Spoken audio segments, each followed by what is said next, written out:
It was a bitterly cold evening, the kind that makes the wind slice through every layer of clothing and pierce straight to the bone. The streets were nearly empty, lined with bare trees that seemed to shiver under the weight of the winter air. At the edge of a small, forgotten town, an old woman named Margaret Hill stood outside a flickering gas station light, clutching her thin coat tighter around her frail body. Her shoes were worn, her fingers stiff, and her eyes heavy with a lifetime of both kindness and sorrow. In her purse lay just $10, all she had left in the world. It wasn't enough to fill her kitchen cupboards, but it was enough to get her through another day of soup and bread. She had no one left, no family to call her own, only memories and a quiet house that echoed her loneliness. But fate, that strange and invisible hand, had other plans for her that night. Before we go deeper into this heartwarming true story of compassion, resilience, and the miracle that followed, please take a moment to like this video, comment your thoughts, share it with others, and subscribe to the channel if you believe that kindness and second chances can still change the world. As Margaret slowly made her way down the dimly lit street, she heard the sputter of an engine followed by a sharp crash. Her heart jumped. Across the intersection, a man on a motorcycle had lost control, skidding across the icy road and tumbling to the ground. Without a second thought, Margaret hurried over as fast as her tired legs could carry her. The biker, a tall man dressed in worn leather, was trying to stand up, grimacing in pain as he clutched his leg. His motorcycle lay on its side, gas leaking onto the pavement, steam rising into the frozen night. "Are you hurt?" she asked, her voice trembling from both the cold and concern. The man nodded weakly, his eyes dazed. He said he was fine, that he'd just hit a patch of ice and twisted his ankle, but Margaret could tell he was struggling. His bike was damaged, and he had no way of getting home. The nearest repair shop was closed, and his phone battery had died. He looked helpless, stranded in the middle of nowhere. Margaret hesitated for a moment. Her $10, it was all she had. But then she looked into his eyes, saw the pain, the fatigue, the desperation. She thought of her late husband, who used to ride a bike just like that. "You remind me of him," she whispered, tears forming in her eyes. Without another word, she reached into her purse, pulled out the last $10, and pressed it into the man's hand. "Get yourself something warm to eat, son. I'll call someone to help tow your bike." The biker tried to refuse, but she wouldn't take no for an answer. He thanked her softly, his voice thick with emotion. She called the local mechanic, who agreed to send a tow truck. Then she helped the man sit down, offered him her scarf, and stayed until the truck arrived. She left quietly afterward, disappearing into the cold with her empty purse and a heart full of warmth. That night, in her small home at the edge of town, Margaret sat by the window. Her heater had broken weeks ago, and the only warmth came from a single candle and the memory of the biker's grateful eyes. She smiled faintly, whispering to herself, maybe that's what life is, giving what little we have and trusting that it still matters. The next morning, Margaret awoke to the sound of engines rumbling outside her window, not one, but dozens. Confused, she pulled her thin blanket tighter around her shoulders and peered through the curtain. Her eyes widened in disbelief. There, parked all along the street, were motorcycles, shining chrome and colorful helmets glinting in the morning sun. Around 50 bikers stood outside, their jackets bearing the same patch, Brothers of the Road. Margaret slowly opened her door, heart pounding. The same man she had helped the night before stepped forward, now standing tall, his leg bandaged but his smile radiant. "Mrs. Hill," he said, "we wanted to thank you." He explained that he was part of a motorcycle club that traveled the country, helping veterans and homeless people.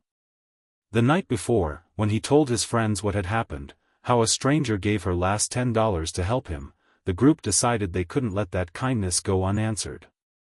The leader of the bikers gestured toward the end of the driveway, where a brand new heater and several boxes of groceries stood. Margaret gasped, her hand flying to her mouth.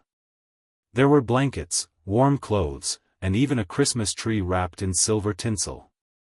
"We found out about your situation," the man continued gently. "Your neighbors told us you've been living alone, with no heat. We couldn't just leave it at that." Tears streamed down her cheeks. She tried to speak but no words came out.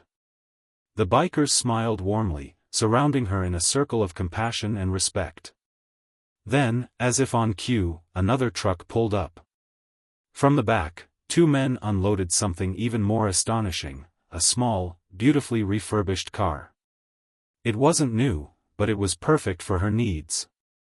"It's yours," said the biker softly. "We fixed it up ourselves. You'll never have to walk in the cold again." Margaret fell to her knees, overwhelmed. She wept openly, her frail hands trembling as she touched the car's cold metal. In all her years of hardship, she had never received such kindness. "Why?" she managed to whisper through tears. "Why would you do all this for me?" The biker smiled, eyes glistening. "Because you gave your last $10 to help a stranger. That's something the world doesn't see much anymore. You showed us what real compassion looks like. We just wanted to give a little of that back." The group spent the entire day with her, fixing her roof, painting her porch, and repairing her heater. The quiet old house that once stood forgotten now echoed with laughter, music, and the rumble of engines. Margaret made tea for them using what little she had left, and the bikers drank it with genuine gratitude, as if it were the finest drink in the world. As the sun began to set, the air filled with the golden glow of evening light. The bikers gathered around Margaret one last time.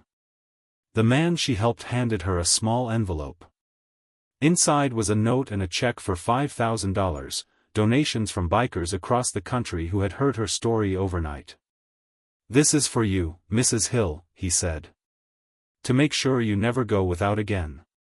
Margaret broke down completely, covering her face as tears streamed through her wrinkled fingers. She had spent her life giving, as a schoolteacher, as a wife, as a neighbor, and now, in her final years, kindness had come back around in a way she could never have imagined. That night, after they left, Margaret sat by her newly working heater, wrapped in a warm blanket the bikers had given her. She looked at the note again. It read, "You may think you gave your last $10, but you gave us something much more valuable, hope." The next morning, the town woke up to the story. The sight of 50 bikers roaring through the streets to deliver a miracle to an elderly woman became a local legend. Reporters came, photos were taken, and soon the story spread across social media. Messages poured in from strangers around the world, people inspired, people promising to do their own small acts of kindness. Margaret became a symbol of what it meant to give selflessly, no matter how little one had. As days passed, her small home transformed into a place of light and warmth. The bikers visited often, bringing food, fixing things, or just sitting with her to talk. They started calling her Mama Maggie.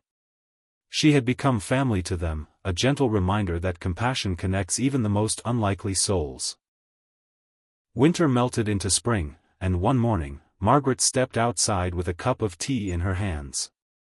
The garden was blooming again, the air fresh and alive. She smiled as she watched the distant hills, knowing she wasn't alone anymore. Life had come full circle, she had given from her heart, and the world had answered with love. If this story has touched your heart, please take a moment to like this video, share it with someone who believes in the power of kindness, and subscribe to the channel for more stories that remind us what humanity truly means. And before we end, I want to ask you something special. Would you do one act of kindness today, in honor of Margaret Hill? Comment below what that act would be. Maybe it's helping a stranger, calling someone lonely, or just giving a smile when someone needs it most. You never know, your small gesture might become someone else's miracle. As the sun dipped below the horizon that evening, Margaret sat by her window once more. But this time, she wasn't looking at the empty street.